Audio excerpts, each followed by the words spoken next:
అంటే మరి ప్రజల చేతుల్లో మీకు పరాభవం తప్పదు, ప్రజల చేతుల్లో కాంగ్రెస్ పార్టీకి చావు దెబ్బ తప్పదు.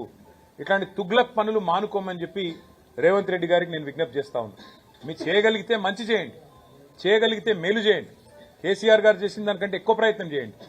మీరు చేయలేని పనులు కేసీఆర్ గారు చేసినారు.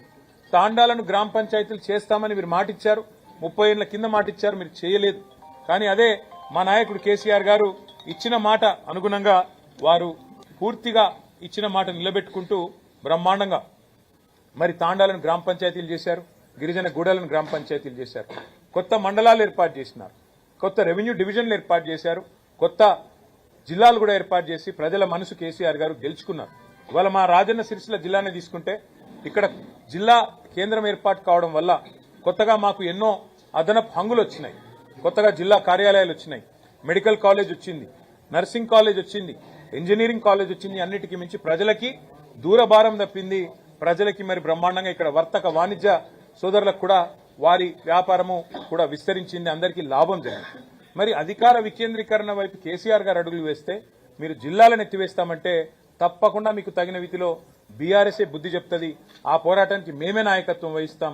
కేసీఆర్ గారి ఆనవాళ్లను చెరిపేయాలని మీరు అనుకుంటే తప్పకుండా మరి ప్రజలందరినీ కూడగట్టుకుని ప్రతిఘటనకు టీఆర్ఎస్ఏ నాయకత్వం వహిస్తుందని చెప్పి కూడా వారిని హెచ్చరిస్తూ ఈ తుగ్లక్ కార్యక్రమాలను మానుకోమని చెప్పి వారికి విజ్ఞప్తి చేస్తూ డిమాండ్ చేస్తూ మరి మున్సిపల్ ఎన్నికలకు మా పార్టీ సర్వసన్నద్దంగా ఉంది. బ్రహ్మాండంగా ప్రతి మున్సిపాలిటీకి ఒక ఇన్ఛార్జిని కూడా పార్టీ పరంగా వేసుకోబోతా ఉన్నాం. సీనియర్ నాయకులను బాధ్యులుగా పెట్టుకున్నాం. గ్రామాల నుంచి మండలాల నుంచి కూడా ఇప్పటికే ప్రతి వార్డుకు కూడా ఇన్ఛార్జీలు వేసుకున్నాం. సర్వసన్నద్దంగా పార్టీ ఉన్నది.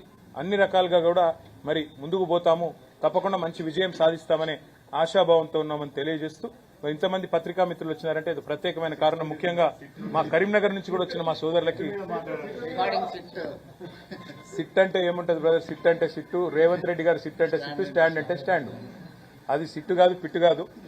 తెలుగులో ఆ సీరియల్ వస్తుంది కార్తీక దీపం అని, అది ఒడవది తెగది. ఇది కూడా గంతే. 2 ఏళ్ల కింద రేవంత్ రెడ్డి పాపం పరిపాలన రాదు, చేత కాదు, అసమర్థుడు, ఇచ్చిన హామీలు నిలబెట్టుకునే తెలివి లేదు. 420 హామీలు ఇచ్చి అడ్డగోలు అబద్దాలు చెప్పి అధికారంలోకి వచ్చారు. తప్పించుకోవాలంటే ఏం చేయాలి? అమలు చేయకుండా 6 గ్యారెంటీలు, 420 హామీలు, ఏదో ఒక రూపంలో అటెన్షన్ డైవర్షన్ గేమ్లు ఆడాలి. అందులో భాగంగా కొన్ని రోజులు కాళేశ్వరం కుంభకోణం అని కొన్ని రోజులు డ్రామా, తర్వాత ఫోన్ ట్యాపింగ్ అని కొన్ని రోజులు డ్రామా, అట్లాగే కొన్ని రోజులు గొర్రెల స్కామ్ అని డ్రామా, కొన్ని రోజులు ఫార్ములా ఈ అని కొన్ని రోజులు డ్రామా. ఈ 2 ఏళ్లు ఈ డ్రామాలు, క్రైమ్ కథా చిత్రాలు, హారర్ చిత్రాలు తప్ప రేవంత్ రెడ్డి గారి ప్రభుత్వం సాధించింది, ప్రజలకు ఇచ్చింది ఏమైనా ఉందా? దయచేసి మీరు కూడా మీడియా సోదరులు కూడా ఆలోచించాలని నేను కోరుతా ఉన్నా. ఇవాళ మమ్మల్ని మన హరీష్ రావు గారు వారి బొగ్గు కుంభకోణాన్ని బయటపెట్టినారు. రేవంత్ రెడ్డి గారి బావమరిది ఆధ్వర్యంలో ఎట్లా సింగరేణిలో బొగ్గు కుంభకోణాలు జరుగుతున్నాయి, 1000 కోట్ల కాంట్రాక్టులు అటు రేవంత్ రెడ్డి గారు ఇటు కేంద్ర ప్రభుత్వంలో ఉన్న పెద్దలు మంచిగా అదులుకొని బదులుకొని ఇద్దరు కాంగ్రెస్ బీజేపీ వాళ్ళు వారు చక్కగా దోపిడీ చేస్తున్నారో బయట పెడితే, పొద్దున బయట పెడితే సాయంత్రం కల్లా సిట్టు నోటీసు. నేను అందుకే అంటా ఉన్నా, ఇవాళ సిట్టు వేయాల్సింది ఎవరి మీద? పొంగులేటి శ్రీనివాసరెడ్డి రాష్ట్ర రెవెన్యూ శాఖ మంత్రి, వారి కొడుకు గూండాగాళ్ళం తీసుకొని పోయి భూములు కబ్జా చేస్తా ఉన్నాడు, ప్రైవేటు భూములు. వారి మీద సిట్టు వేయండి. ఇవాళ రేవంత్ రెడ్డి గారి బావమరిది సృజన్ రెడ్డి డైరెక్ట్ గా బొగ్గు కుంభకోణాలు చేస్తున్నాడని ఆధారాలతో చూపెడితే వారి మీద సిట్టు ఉండదు, ఏ విచారణ ఉండదు. కనీసం బీజేపీ వాళ్ళని ఆశ్చర్యం అనిపించింది కిషన్ రెడ్డి గారు మాట్లాడితే. ఆయన అంటున్నాడు, ఏది రాష్ట్ర ప్రభుత్వం కంప్లైంట్ చేస్తున్నట, ఈయన సిబిఐ విచారణకు ఆదేశిస్తారట. అంటే ఎట్లుందంటే ఇది పట్టపగలే దోపిడీ చేసిన దొంగ, నేను దొంగతనం చేసిన అనుభవం ఇవ్వడం చెప్తాడా పోలీస్ స్టేషన్లో? దొంగ అని చెప్పి మేము ఆధారాలతో సహా చూపెడుతుంటే కాదు కాదు కాదు దొంగనే ఫిర్యాదు చేయాలి, చేస్తే మేము విచారణకు ఆదేశిస్తాం. ఇంత అసహ్యంగా, ఇంత ఎబ్బెట్టుగా ఇవాళ కేంద్ర ప్రభుత్వ వైఖరి ఉంది. అమృత్ స్కామ్లో సృజన్ రెడ్డి గారి కంపెనీకి అర్హత లేకపోయినా కేంద్ర ప్రభుత్వ పథకం అమృత్లో వీళ్ళ బావమరిది రేవంత్ రెడ్డి గారి బావమరిది ఇవాళ కాంట్రాక్టులు ఏవైతే దక్కించుకున్నారో ఆధారాలతో సహా నేను పోయి ఢిల్లీకి పోయి కేంద్ర పట్టణాభివృద్ధి శాఖ మంత్రికి ఇచ్చినాను. వేయండి సిట్టు దాని మీద. అట్లాగే మరి సుప్రీంకోర్టు ఎంపవర్డ్ కమిటీ చెప్పింది, కంచె గచ్చిబౌలి భూముల్లో 10,000 కోట్ల కుంభకోణం జరిగింది, దీని మీద ఒక స్పెషల్ ఇన్వెస్టిగేషన్ టీం వేయండి అని చెప్పి నేను చెప్పడం లేదు, బీఆర్ఎస్ చెప్పడం కాదు, సుప్రీంకోర్టు అపాయింట్ చేసిన సెంట్రల్ ఎంపవర్డ్ కమిటీ కేంద్ర ప్రభుత్వానికి రికమెండ్ చేసింది. ఎందుకు కేంద్ర ప్రభుత్వం స్పందించట్లేదు? ఎందుకు రేవంత్ రెడ్డిని కాపాడుతున్నది? అట్లాగే ప్రధానమంత్రి నరేంద్ర మోడీ గారు తెలంగాణకు వచ్చిన ప్రతిసారి చెప్తారు ఇక్కడ ఆర్ఆర్ ట్యాక్స్ అమలవుతుంది అంటారు. మరి ఆర్ఆర్ ట్యాక్స్ అమలవుతుందని మీరు చెప్పి సంవత్సరంన్నర అయిపోయింది. రేవంత్ రెడ్డి గారు, రాహుల్ గాంధీ గారు దోపిడీ చేస్తున్నారని మీరే చెబుతూ మీ కేంద్ర హోంశాఖ మంత్రి అమిత్ షా గారేమో తెలంగాణ ఏటీఎంగా మారిపోయింది కాంగ్రెస్ కని స్టేట్మెంట్ ఇస్తారు. మరి దొంగలు పట్టుకోవాల్సింది హోంమంత్రే కదా, పోలీసు వాళ్లే కదా. ఏటీఎంగా మారింది తెలంగాణ అని చెప్తారు, సిట్టు మాత్రం ఉండదు. అట్లాగే మీరు ఆర్ఆర్ ట్యాక్స్ అంటారు, దాని మీద సిట్టు ఉండదు, దాని మీద విచారణ ఉండదు. బొగ్గు కుంభకోణం జరిగిందయ్యా అని చెప్పి ఆధారాలు ఇస్తే దాని మీద సిట్టు ఉండదు. మమ్మల్ని మాత్రం పిలుస్తున్నారు. తప్పకుండా మేమే తప్పు చేయలేదు కాబట్టి, మేము ఏ రకంగా కూడా ఎవరికి నష్టం చేయలేదు కాబట్టి ముమ్మాటికి పోతాం. కాకపోతే ఒకటి ఉంది, ఇప్పుడు ప్రభుత్వాన్ని నడిపేటప్పుడు ఇవాళ రేవంత్ రెడ్డికి కూడా తెలుసు, పోలీసులు ఒక పని ఎప్పటికప్పుడు చేస్తూనే ఉంటారు 24/7. ఏంటిది అది?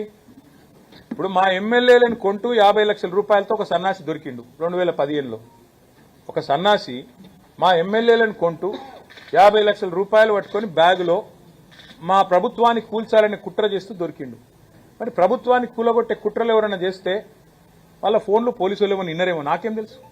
అట్లాగే ఇంకెవరన్నా అట్లాంటి పనులు చేసిండ్రేమో, పోలీసులు నిన్నరేమో, మంత్రులకేం తెలుస్తుంది, ప్రభుత్వంలో ఉన్న వాళ్ళకి ఏం తెలుస్తుంది. ఇంకొక విషయం కూడా మీకు చెప్తున్నా బ్రదర్, ఇది మీకు గుర్తుపెట్టుకోండి. ఇవాళ ఈ రోజు నేను చెప్తా ఉన్నా, గుర్తు చేసుకోండి.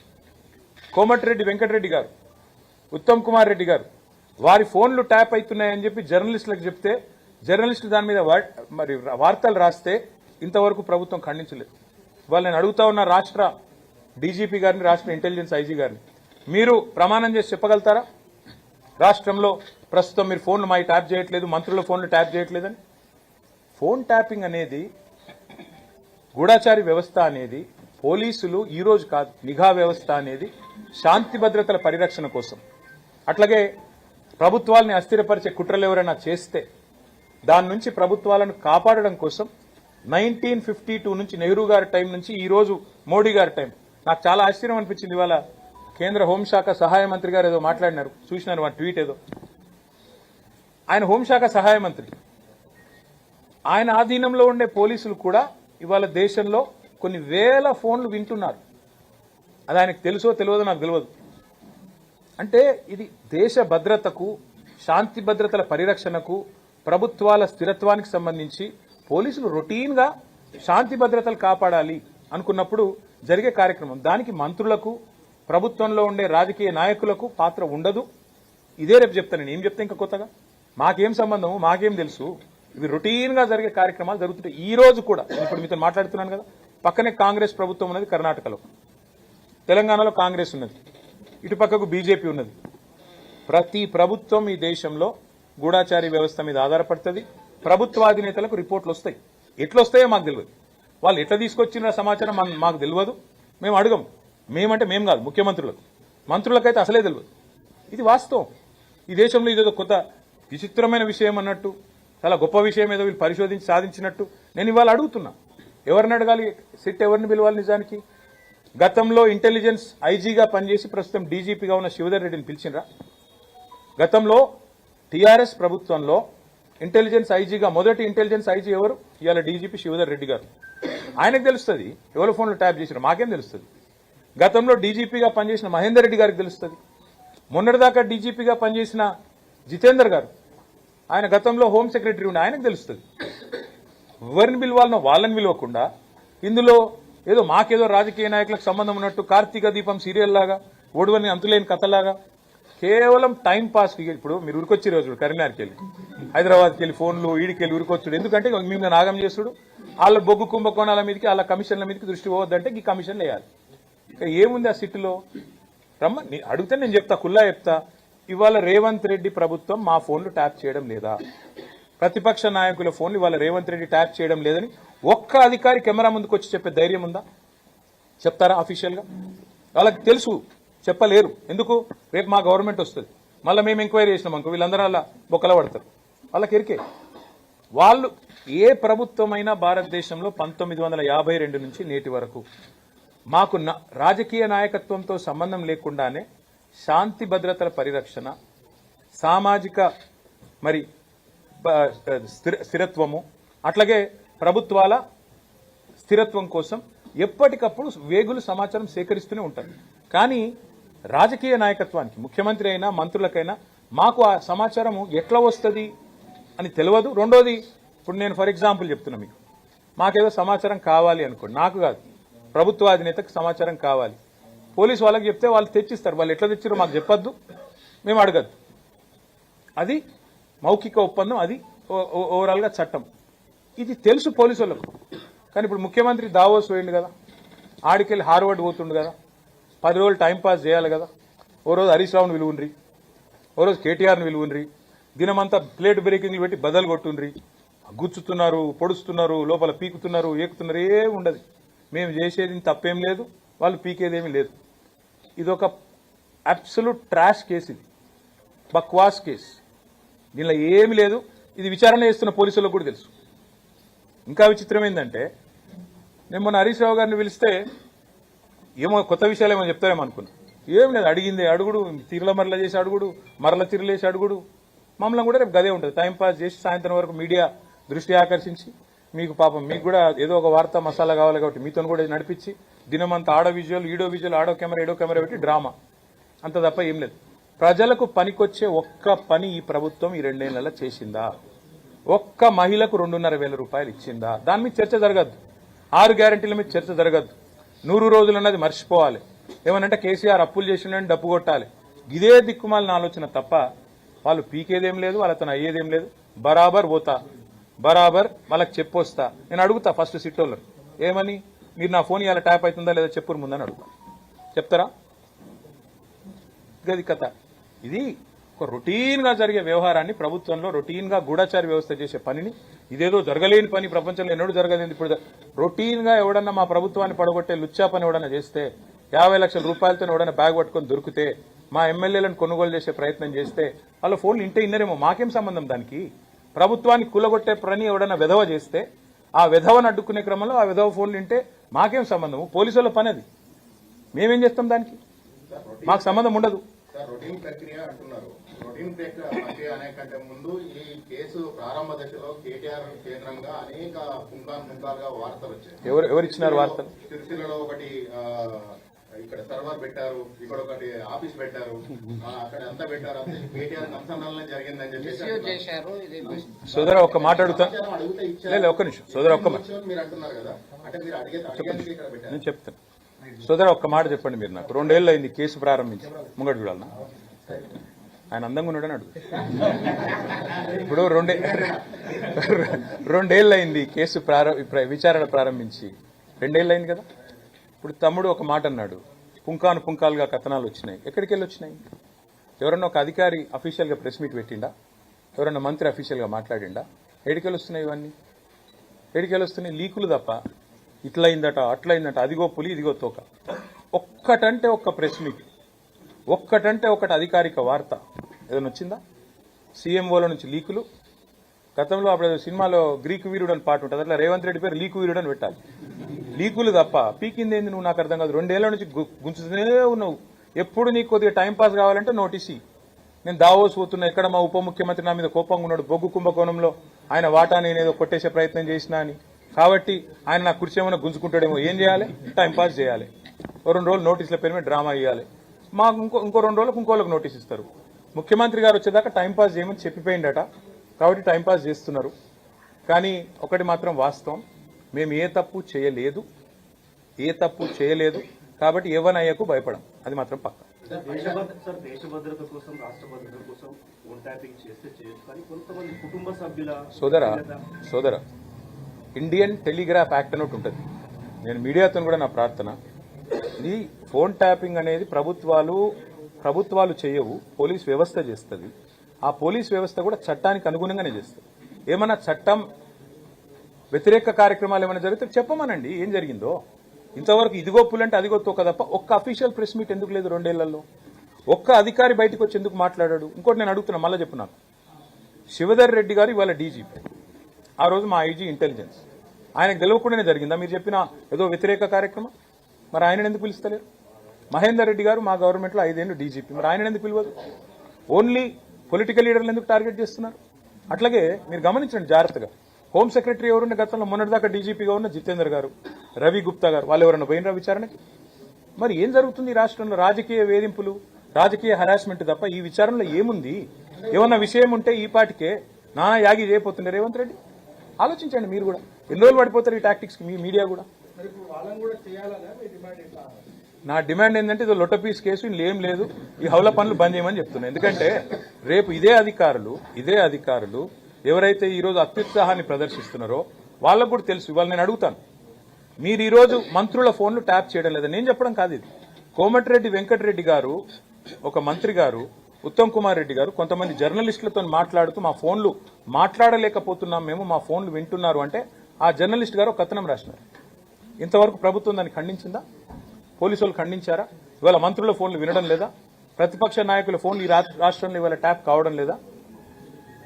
బ్రదర్, నేనేమంటున్నా అంటే వాళ్ళకు కూడా తెలుసు, పోలీసు వాళ్ళకు కూడా, ఇది కేవలం వాళ్ళు బలి పశువులయ్యే ఒక కార్యక్రమం రాజకీయ క్రీడలో. మీరు మొన్న ఒకటి గమనించండి, మీరందరూ జర్నలిస్టులు, ముగ్గురు మంత్రుల మధ్యన పంచాయతీ, ముఖ్యమంత్రికి ముగ్గురు మంత్రుల మధ్యన వాటాల పంచాయతీ. బలైంది ఎవరు? ముగ్గురు జర్నలిస్టులు. మా దొంతు రమేష్ గారు, సుధీర్ గారు, పరిపూర్ణచారి గారు మొన్న వాళ్ళు అరెస్ట్ అయింది. అసలు వాళ్ళందరూ బాగానే ఉన్నారు. అసలు కథ ఏంది? కాంగ్రెస్ పార్టీలో ఆధిపత్య పోరు, అంతర్గత పోరులో ముగ్గురు మంత్రుల మధ్యన వాటాల పంచాయతీలో ముగ్గురు జర్నలిస్టులు బలి. అదే పద్ధతుల్లో ఇప్పుడు ఈ ఫోన్ ట్యాపింగ్ వ్యవహారంలో కూడా ఈ దిక్కుమాలిన రాజకీయ క్రీడలో, ఈ వికృతమైన క్రీడలో రేపు బలు పశువులయ్యేది అధికారులు. ఎట్లయితే మన జర్నలిస్టులు బలి పశువులైనరో రేపు మళ్లీ ప్రజల ఆశీర్వాదంతో, తెలంగాణ ప్రజల దీవెనతో మళ్ళా ఖచ్చితంగా కేసీఆర్ గారు సీఎం అవుతారు. అప్పటికి మళ్ళీ మేము ఎంక్వైరీ స్టార్ట్ చేసినాం అనుకో, ఇలా ఏ ఫోన్లు ట్యాప్ అయినాయో మొత్తం బయటకు వస్తాయి. ఇలా వాళ్ళు ఏమేమి అక్రమ కార్యక్రమాలు చేస్తున్నారో అన్ని బయటకు వస్తాయి. అప్పుడు ఇదే అధికారులు ఎవరైతే ఉన్నారో వాళ్ళందరూ ఇబ్బందులు పాలవుతారు. అది వాళ్ళకు కూడా తెలుసు. అందుకే నేను అడుగుతున్నా, చెప్పమనండి వాళ్ళని. ఇవాళ ఈ రాష్ట్రంలో రేవంత్ రెడ్డి ప్రభుత్వం ఫోన్ ట్యాపింగ్ చేయడం లేదా? ఒక్క అధికారం చెప్పమండి, బయటకు వచ్చి నేను చూస్తా. ధైర్యంగా చెప్పమనండి. ఇండియన్ టెలిగ్రాఫ్ యాక్ట్ ప్రకారం సర్వేలెన్స్ అనేది అక్కడక్కడ ప్రభుత్వాలు ఏమైనా అస్థిరపడ్డప్పుడు పోలీసు వాళ్ళు చేస్తారు. అది మాకు సంబంధం ఉండదు బ్రదర్. రాజకీయ నాయకత్వానికి మాకు సమాచారం వస్తే కూడా ఏదన్నా అది ఎట్లా వచ్చిందని అడగడానికి కూడా మాకు హక్కు లేదు. ఇది నేచర్ ఆఫ్ గవర్నమెంట్లో ఉన్న వాళ్ళం కాబట్టి, మంత్రులుగా పనిచేసిన వాళ్ళం కాబట్టి ఇంత వివరంగా మీకు చెప్తున్నా.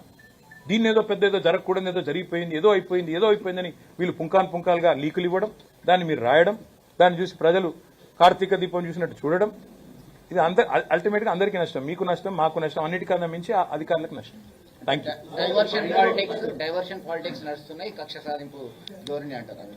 ఈ కక్ష సాధింపు అనేది నేను చెప్పాల్సిన పని లేదు. ఇలా రాష్ట్ర ప్రజలకు ఎప్పుడో అర్థమైపోయింది. ఇప్పుడు ఇన్ని కేసులు, ఇన్ని కమిషన్లు, ఇన్ని రకాల విచారణలు. ఇప్పుడు నేను ఏసీబీకి 2 సార్లు 3 సార్లు పోయినా, ఈడీకి ఒకసారి పోయినా, ఇక ఇదో సిట్టో స్టాండ్ ఉంది, వాళ్ళు వెళ్తున్నారు, వాళ్ళ దగ్గర పోతా. ఏమున్నది? ఏం ఫరక్ పడుతుంది? ఎక్కువ ఏమైతే శునకానందం, ఒక 7-8 గంటలు శునకానందం రేవంత్ రెడ్డికి దావోస్ లో కూర్చొని హహా నవ్వుకుంటూ చూస్తాను. ఎందుకు? ఏమొస్తుంది దానికి మించి? హరీష్ గారిని విక్టిమ్ గా పిలిచామని చెప్పేసి చెప్తున్నారు. అంటే ఆయన విక్టిమ్ కాదు. విక్టిమ్ అని ఎవరు చెప్పారు మీకు? మీ ఫోన్ ట్యాప్ అయిందని చెప్పేసి విక్టిమ్ అని ఎవరు చెప్పారు మీకు? మీ ఫోన్ ట్యాప్ అయింది మీకు తెలుసా? కాక మీరు తప్పు మాట్లాడుతున్నారు. విట్నెస్ గా పిలిచారు. మీకు తెలియకపోతే సవరించుకోండి. హరీష్ రావు గారిని విట్నెస్ గా పిలిచారు, విక్టిమ్ గా పిలవలేదు.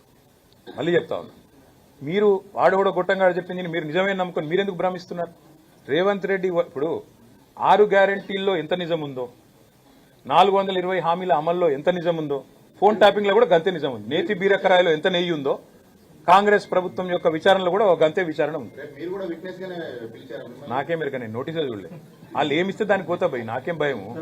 తప్పు చేసినోడు భయపడాలి, తప్పు చేయనప్పుడు ఎవరిని అయ్యకు భయపడం. రేవంత్ రెడ్డికి అసలే భయపడం.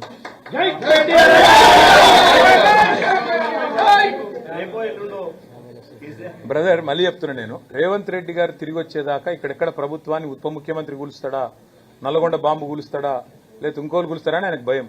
దానికోసం టైం పాస్ మేనేజ్మెంట్ చేయాలి. మాకు రోజు ఒక్కరికి నోటీస్ ఇస్తారు, కార్తీక దీపం నడుస్తుంది. ముందుకు పోతుందా, వెనక పోతుందా, బాయిలో పడుతుందా, నాకేం ఎరక. వాళ్ళు ఏమన్నా చేసుకొని మాకేం ఫరక్ పడదు. ఎందుకంటే మేము మాత్రం ఇడిచిపెట్టాం, మేము ఒకటి మాత్రం ఇడిచిపెట్టాం. మీరు మీడియాని వాళ్ళు మేనేజ్ చేస్తున్నారు, మేనేజ్ చేసి గేమ్ ఆడుతున్నారు. మేమేం చేస్తాము?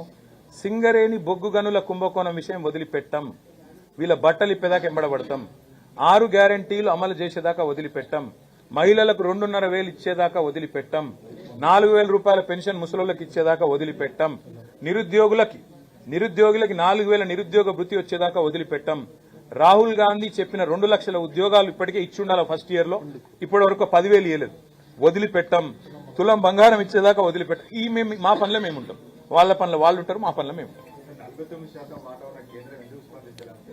ఎందుకంటే ఇద్దరు దొంగలే కాబట్టి, ఇద్దరు దొందే కాబట్టి, ఇళ్ళ బాట వాళ్ళకు కూడా ఉంది కాబట్టి నేను అడుగుతున్నా. ఎందుకు ఊరికే అనట్లేదు. నేను అమృత్ స్కామ్ జరిగిందని ఆధారాలతో సహా ఇచ్చొచ్చిన.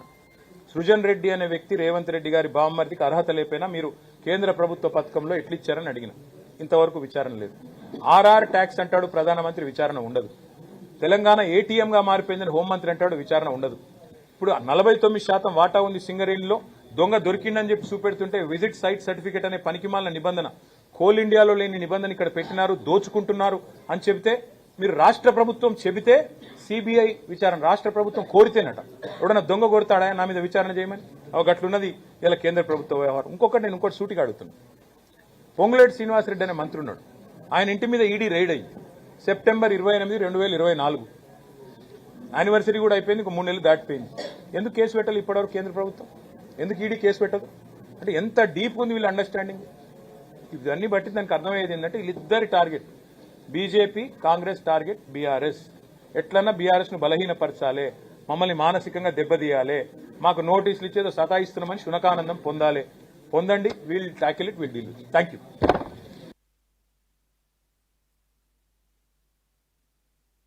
ఉమ్మడి కరీంనగర్ జిల్లాలోని అన్ని మున్సిపాలిటీల్లో కూడా మంచి అవకాశాలు ఉన్నాయి. తప్పకుండా బీఆర్ఎస్ మంచి విజయం సాధిస్తుందని చెప్పి మా సహచరులందరూ కూడా అభిప్రాయపడ్డారు. అట్లాగే వార్డు బై వార్డు కూడా రివ్యూ చేసుకుని ఎక్కడెక్కడ మన బలం ఉన్నది, ఎక్కడెక్కడ ఏ రకంగా ఉన్నాము, ఎక్కడెక్కడ పోటీదారులు ఎక్కువ ఉన్నారు, ఇవన్నీ కూడా మాట్లాడుకున్నాం. ఒకటి మాత్రం స్పష్టంగా కనబడతా ఉన్నది, ముమ్మాటికి మొన్న పంచాయతీ ఎన్నికల్లో ఎట్లాంటి ఫలితాలు అయితే సాధించామో అంతకు మించిన, అంతకు మెరుగైన ఫలితాలే మళ్లీ వస్తాయనే విశ్వాసం మా పార్టీ నాయకత్వంలో తొణికిసలాడుతున్నది. అందరూ కూడా చాలా కాన్ఫిడెంట్గా ఉన్నారు, తప్పకుండా మంచి రిజల్ట్ వస్తుందని.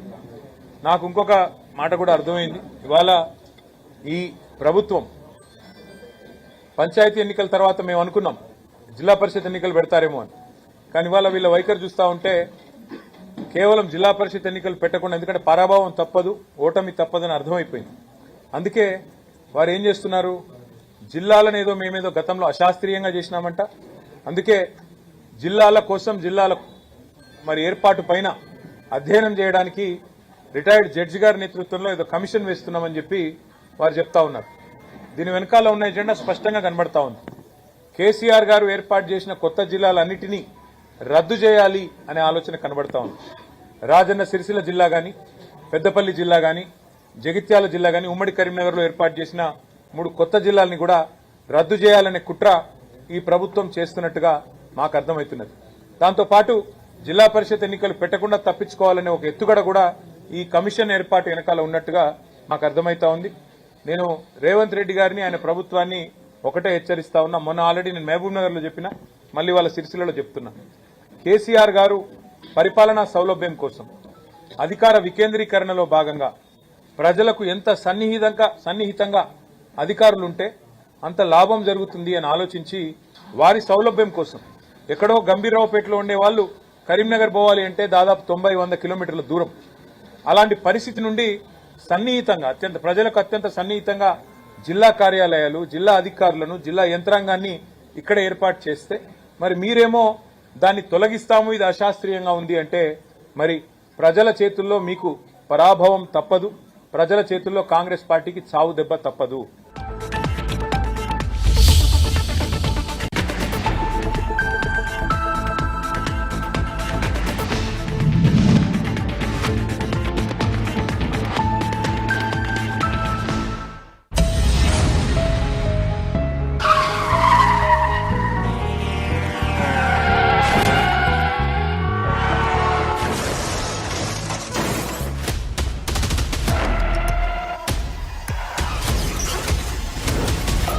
Road safety, our priority.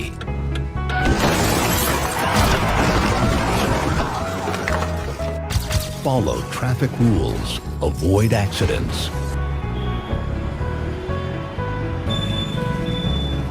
Give way to the ambulance, may be in there, someone's world.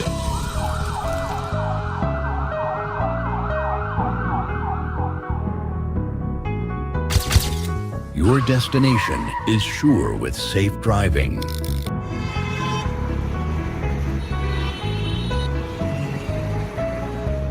Your family awaits. Drive safely.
Welcome to Prime Time News. Let's watch the headlines.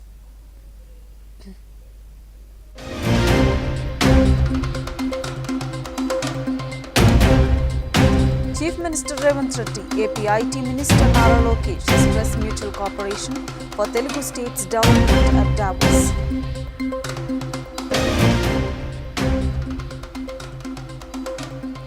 SIT issues notices to KTR in phone tapping case. Harish Rao questioned as probe intensifies with new developments. KTR asked to appear at Jubilee Hills Police Station tomorrow. Union Minister Kishan Reddy accuses BRS of mismanaging Singareni, says debts rose by over 32,000 crores.